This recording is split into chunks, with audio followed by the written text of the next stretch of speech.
नमस्कार साथियों, एक बार फिर से आप सभी का बहुत सारा स्वागत है लोधाई क्लासेस के बीए प्लेटफॉर्म पर। आइए शुरुआत करते हैं बीए फर्स्ट ईयर में एक और नए सब्जेक्ट पर, जिसमें हम बात करेंगे मॉडल पेपर की। और मॉडल पेपर से आप भली भांति परिचित हैं, क्योंकि मैं कंटिन्यूअसली अभी बीए फर्स्ट ईयर के सभी सब्जेक्टों के मॉडल पेपर प्रोवाइड कर रहा हूं। अब चूंकि दोस्तों आप सभी देखिए, कुछ स्टूडेंट्स बोल रहे हैं कि सर अभी कुछ माइनर के दे दीजिए या कुछ वोकेशनल एमडीसी, है ना। तो देखिए, आप सभी के जो भी आपका एडमिट कार्ड आया हुआ है उसके अकॉर्डिंग जो आपके क्लासेस, जो आपके एग्जाम होने वाले हैं, माफ कीजिएगा, वो एग्जाम सबसे पहले आपके मेजर के ही होने वाले हैं ना। तो किसी किसी में फाउंडेशन पहले था, बट उसके फाउंडेशन के बाद में मेजर का ही होने वाला है। तो हम चाहते हैं कि पहले मेजर वाले जितने भी सब्जेक्ट हैं, उन सभी सब्जेक्टों के मॉडल पेपर में आप लोगों को प्रोवाइड करवा दूं। उसके बाद में फिर माइनर की ओर बढ़ेंगे, और माइनर के बाद में फिर एमडीसी और वोकेशनल बचेगा, उनको भी जल्दी कवर कर लेंगे। क्लियर है। तो दोस्तों अभी तक में इतिहास, हिंदी साहित्य और समाजशास्त्र, इन तीन के मॉडल पेपर में आप लोगों को दे चुका हूं मेजर वाले बच्चों को। और जिन आज से मैं स्टार्ट करने जा रहा हूं इकोनॉमी को, ठीक है ना। तो इतिहास मेजर में जिनका भी है वो आज से कमर कस ले, क्योंकि अब मैं आपके मेजर के वन बाय वन करके, मेजर 1, 2 और 3 तीनों ही पेपरों को वन बाय वन करके आपको प्रोवाइड करने जा रहा हूं। एक क्लासेस अभी दे रहा हूं, एक मॉर्निंग में 9 बजे दूंगा, और एक फिर से इवनिंग में। तो कल इवनिंग तक आपका मेजर पूरी तरह कंप्लीट हो जाएगा इकोनॉमी वालों का, ठीक है ना। तो आइए शुरुआत करते हैं, और आज हम बात करने वाले हैं आपके इकोनॉमी यानी अर्थशास्त्र के मेजर फर्स्ट वाले पेपर की। तो कौन सा होगा फर्स्ट वाला पेपर? भारतीय अर्थव्यवस्था। और इसके बाद में सेकंड पेपर कौन सा है आपका? व्यष्टि अर्थशास्त्र यानी कि माइक्रो इकोनॉमी। और पेपर नंबर 3 होने वाला है आपका समष्टि अर्थशास्त्र यानी कि मैक्रो इकोनॉमी। क्लियर है। तो एक एक करके तीनों ही सब्जेक्टों को वन बाय वन करके हम कवर करेंगे। तो आज के सब्जेक्ट में, माफ कीजिए, आज के सेशन में फिर से मैं आपको 15 टॉप कैटेगरी वाले क्वेश्चन देने जा रहा हूं जो एग्जाम में आना तय है। जी हाँ। अगर अभी तक कुछ भी नहीं पढ़ा ना, तो सिर्फ आप ये प्रश्न कवर कर लेंगे तो भी आप जो है 90% के हकदार बन जाएंगे। आइए शुरुआत करते हैं। और फिर से मैं अभी एडवांस में बोल दूं आप लोगों को, इसकी पीडीएफ नोट्स, आंसर शीट कैसे मिलेगी, कहां से मिलेगी, वो सब कुछ सेशन के लास्ट में मैं आप लोगों को बताऊंगा। आइए फिलहाल बढ़ते हैं बिना समय गवाए, देखते हैं कौन कौन से क्वेश्चन है जो हमारे लिए अति महत्वपूर्ण प्रकृति के हैं। तो दोस्तों पहला प्रश्न है, प्राचीन भारतीय अर्थव्यवस्था की विशेषताओं का वर्णन कीजिए। एकदम सिंपल सा प्रश्न है, प्राचीन भारतीय अर्थव्यवस्था की विशेषताओं का वर्णन कीजिए। अब कुछ बच्चे क्या करते हैं ना, एग्जाम में कंफ्यूज हो जाते हैं। एग्जाम में हड़बड़ी इतनी होती है ना कि प्रश्न समझ नहीं आता। फट से बोलेंगे तो क्या करेंगे, जैसे प्रश्न पढ़ा प्राचीन भारतीय अर्थव्यवस्था की विशेषताओं का वर्णन कीजिए, अच्छा अच्छा विशेषताएं पूछी गई है, ठीक है, विशेषता लिखना चालू कर देंगे अर्थव्यवस्था की। जबकि जबकि जबकि पूछा क्या गया है आप लोगों से, प्राचीन भारत की अर्थव्यवस्था की, प्राचीन भारतीय अर्थव्यवस्था की विशेषताएं पूछी गई है, ना कि आधुनिक भारत की। तो यहां पर आपको प्राचीन भारत की अर्थव्यवस्था की कौन कौन सी विशेषताएं थी उनका वर्णन करना है, कंफ्यूज मत होइएगा, है ना। और वहीं अथवा में ये प्रश्न ऐसे भी पूछा जा सकता है कि प्राचीन भारतीय अर्थव्यवस्था किस प्रकार ग्रामीण या कहें कि ग्राम केंद्रित या आत्मनिर्भर थी, विस्तृत रूप से समझाइए। तो प्राचीन भारत की हमारी अर्थव्यवस्था क्या थी? आत्मनिर्भर थी। और किस पर केंद्रित थी दोस्तों? जैसे आज हमारी अर्थव्यवस्था कृषि केंद्रित है, उसी प्रकार पहले ग्राम केंद्रित हुआ करती थी। क्लियर है। आइए आगे बढ़ते हैं। अगला प्रश्न है, प्राचीन भारत में कृषि उद्योग तथा व्यापार की भूमिका राष्ट्रीय आय के निर्माण में कैसे योगदान देती थी है, उदाहरण के साथ समझाइए। तो हमारे व्यापार में कहें कि राष्ट्रीय आय में ना, नेशनल इनकम में कौन कौन कृषि, उद्योग और व्यापार किस प्रकार से अपनी भूमिका अदा करते थे। क्लियर है। उदाहरण के साथ आपको बताना होगा। प्रश्न नंबर 3 है, भारतीय ज्ञान परंपरा में आंतरिक और अंतरराष्ट्रीय व्यापार की अवधारणा क्या थी, इसकी विशेषताएं बताएं। और अथवा में यही प्रश्न है कि प्राचीन भारत में व्यापार के स्वरूप को स्पष्ट कीजिए। आंतरिक और अंतरराष्ट्रीय, आंतरिक और अंतरराष्ट्रीय मतलब आंतरिक और बाहरी, अंतरराष्ट्रीय यानी भारी, ठीक है, व्यापार की प्रमुख विशेषताओं की व्याख्या कीजिए। तो कुल मिलाकर 3 से 4 टर्म इस प्रश्न में आप लोगों से स्पेशली पूछी गई है। चलिए अगला प्रश्न है, प्रश्न नंबर 4 है, भारतीय अर्थव्यवस्था के मुख्य कारणों यानी कि कारणों, और यही कारण जो है आपकी विशेषताएं बन जाएंगे भारतीय अर्थव्यवस्था की, याद रखिएगा। अब देखिए, यहां से आपकी शुरुआत हो चुकी है भारतीय अर्थव्यवस्था की। अब जब आपसे स्पेशली आगे ना कहा जाए कि प्राचीन अर्थव्यवस्था, अगर सिर्फ डायरेक्टली लिखकर आ जाए भारतीय अर्थव्यवस्था, तो भारतीय अर्थव्यवस्था में दोस्तों कुछ पहलू प्राचीन अर्थव्यवस्था के भी लेंगे, कुछ मध्यकालीन के लेंगे, और फिर आधुनिक अर्थव्यवस्था पर हम विशेष बातें करेंगे। ये बात याद रखिएगा, ठीक है। तो भारतीय अर्थव्यवस्था के मुख्य कारणों यानी कि विशेषताओं का वर्णन कीजिए। क्या भारत की अर्थव्यवस्था एक अर्धविकसित अर्थव्यवस्था है? समझाइए, है ना। क्या इस कथन से आप सहमत हैं? और अथवा में है, क्या भारत एक अर्धविकसित देश है? विवेचना कीजिए। ठीक है ना। 4 प्रश्न हो चुके हैं। जिनको स्क्रीनशॉट लेना है स्क्रीनशॉट ले ले, और जिनको नोट डाउन करना है नोट डाउन कर लीजिए, वीडियो को रोक करके। आगे बढ़ेंगे, प्रश्न नंबर 5 की ओर बढ़ेंगे। सॉरी यार, पूरी गले में खराश बनी हुई आज। चलिए, नेक्स्ट क्वेश्चन है, भारत के खनिज संसाधनों पर एक टिप्पणी लिखिए। तो भारत के जितने भी खनिज संसाधन हैं, क्लियर है, और भारत सरकार की खनिज नीति की आलोचनात्मक समीक्षा कीजिए। अब देखिए, यहाँ प्रश्न में एक टर्म दे दिया गया, क्या बोला? आलोचनात्मक समीक्षा। किस पर? भारत सरकार की खनिज नीति पर। सिर्फ खनिज नीति का यहाँ पर आपको इंट्रो नहीं देना है, बल्कि खनिज नीति के इंट्रो के साथ ही साथ में समीक्षा करना है आलोचनात्मक, यानी कि अंतिम रूप से आपको आलोचना करनी है, और आलोचना करने के बाद उसकी कमी बतानी है। कमी बताने के साथ साथ उसमें किस प्रकार सुधार किया जा सकता है, वो सुधार भी आपको बताने होंगे। वहीं प्रश्न नंबर 6 है, 2011 की जनगणना के संदर्भ में भारतीय जनांकिकी की विशेषताएं बताइए। और अथवा में प्रश्न ऐसे भी आ सकता है कि 2011 की जनगणना की प्रमुख जनांकिकी विशेषताओं पर प्रकाश डालिए। क्लियर है। चलिए आगे बढ़ते हैं, अगले क्वेश्चन की ओर बढ़ेंगे। प्रश्न नंबर 7 है, भारत में कृषि जोतों के छोटे आकार, उपविभाजन और अपखंडन के कारणों, दुष्परिणामों पर प्रकाश डालिए तथा उन्हें रोकने के उपायों के साथ साथ कृषि भूमि की अधिकतम सीमा निर्धारण की प्रासंगिकता की विवेचना कीजिए।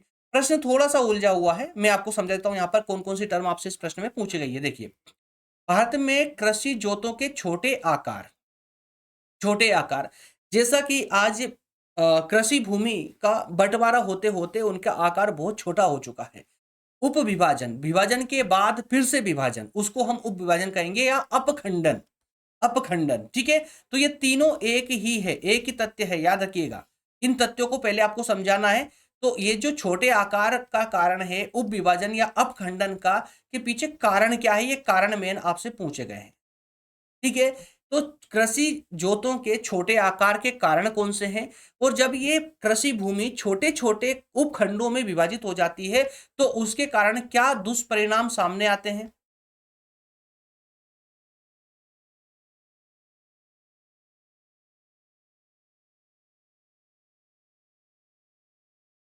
चलिए, तो इसके कारण कौन से दुष्परिणाम सामने आते हैं, ये पूछा गया। दूसरी टर्म आप लोगों से पूछी गई है।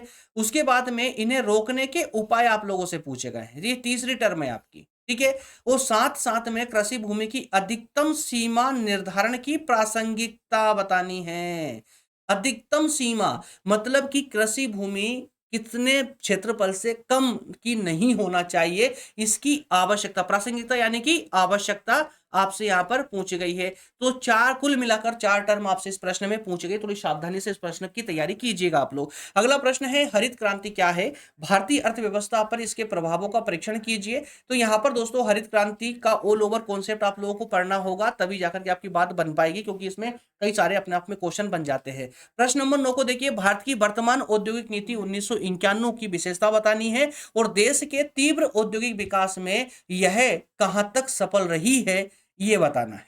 क्लियर है। साइड में हो रहा हूं, जल्दी से स्क्रीनशॉट ले लीजिए या फिर नोट डाउन कर लीजिए वीडियो को रोक करके। आगे बढ़ेंगे, प्रश्न नंबर 10 की ओर बढ़ेंगे। लघु एवं कुटीर उद्योगों से आप क्या समझते हैं, इनकी प्रमुख विशेषताएं बताते हुए अंतर बताइए। तो दोस्तों यहाँ पर लघु कुटीर उद्योग समझाना है, विशेषताएं बतानी है, और दोनों में क्या अंतर है ये बताना है, और भारतीय अर्थव्यवस्था में इनका महत्व बताना है। 4 टर्म अपने आप से यहाँ पर पूछ ली गई है।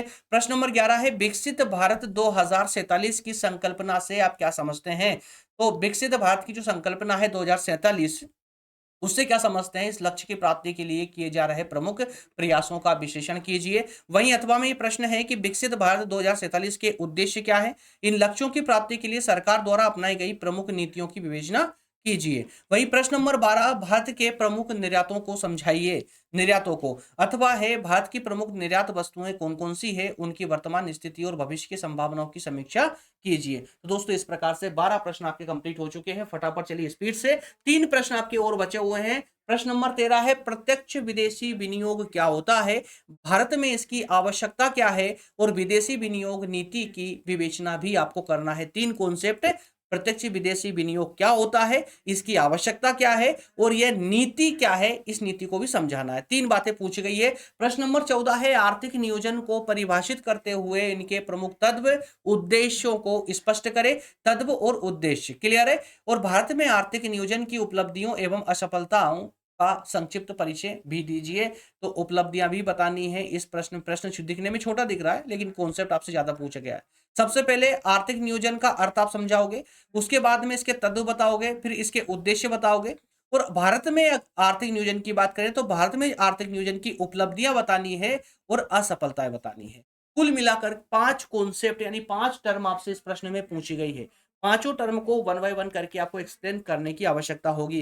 प्रश्न नंबर 15 है बेरोजगारी से आप क्या समझते हैं? भारत में बेरोजगारी के अलग अलग जो प्रकार है उन प्रकारों को बताइए। बेरोजगारी के प्रकार कौन कौन से हैं? बेरोजगारी क्या होती है? बेरोजगारी के प्रकार कौन से हैं? इसके कारण कौन से हैं? समीक्षा करते हुए समाधान बताइए। इसका समाधान क्या हो सकता है? समाधान के उचित उपाय बताइए। ठीक है, तो दोस्तों ये 15 प्रश्न आपके कंप्लीट हो चुके हैं। अब हम बात करेंगे 10 लघु उत्तरीय प्रश्नों की, जो मैं हर मॉडल पेपर में आपको बैक सपोर्ट के लिए देता हूं। और ये सारे प्रश्न ऐसे हैं जिनका कोई तोड़ नहीं है। अगर आपने एक भी क्वेश्चन छोड़ा तो दोस्तों मेरा जो प्रॉमिस है ना वो छूट जाएगा, वो रह जाएगा। आपको हर एक प्रश्न पर पूरी ईमानदारी से तैयारी करने की आवश्यकता होगी इसमें। चलिए आगे बढ़ते हैं और अब 10 फटाफट से सिंगल टर्म वाले क्वेश्चनों को देख लेते हैं।